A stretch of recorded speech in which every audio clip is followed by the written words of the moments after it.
पे क्या सरकार को कुछ रुख अपनाना चाहिए उनके लिए, ठंड बढ़ती है? तो किसान की बात कर रहे हैं। जी हाँ, किसान जी जी भागवत गीता, धीरे से बोलूं।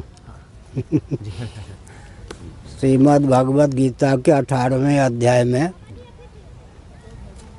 भगवान श्री कृष्ण का वचन है, कृषि गौरक्ष्य वाणिज्यम वैश्य कर्म स्वभावजम।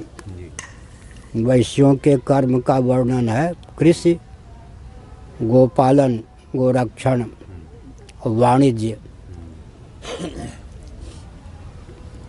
कृषि मुख्य रूप से वैश्यों का कर्म माना गया।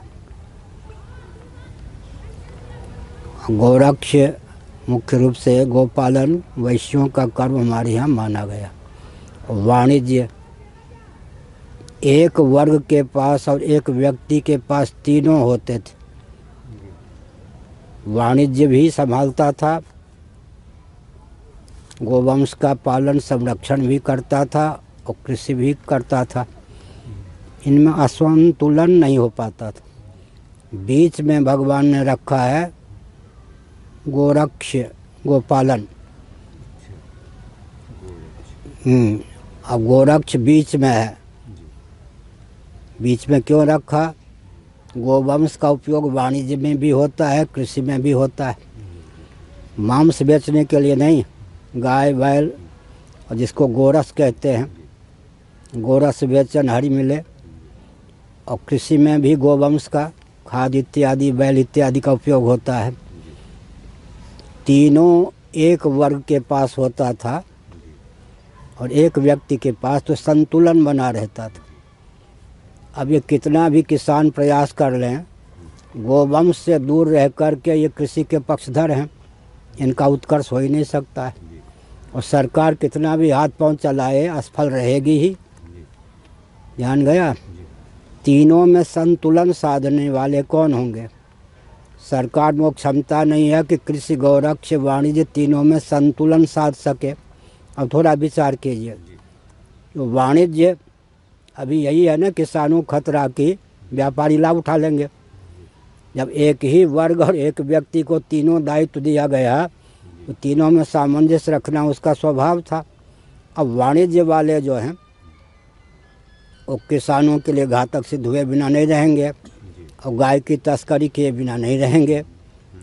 वाणिज्य का अर्थ हो गया उद्योगपति, उद्योगपति का अर्थ हो जाता शोषक। एक प्रकार से यह जो असंतुलन है, कृषि के लिए, गोवंश की रक्षा के लिए दोनों घातक हो गए। किसान भी घातक हो गए, व्यापारी व्यवसायी भी घातक हो गए।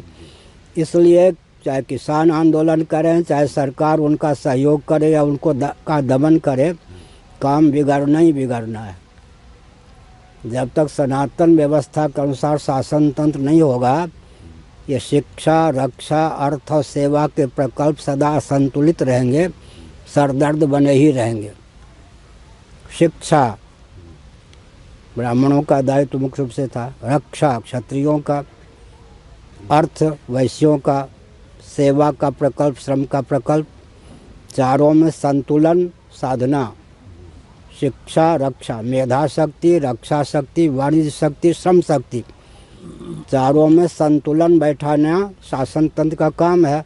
वो शासन तंत्र में क्षमता नहीं कोई भी पार्टी शासन करे कि चारों में संतुलन साध सके।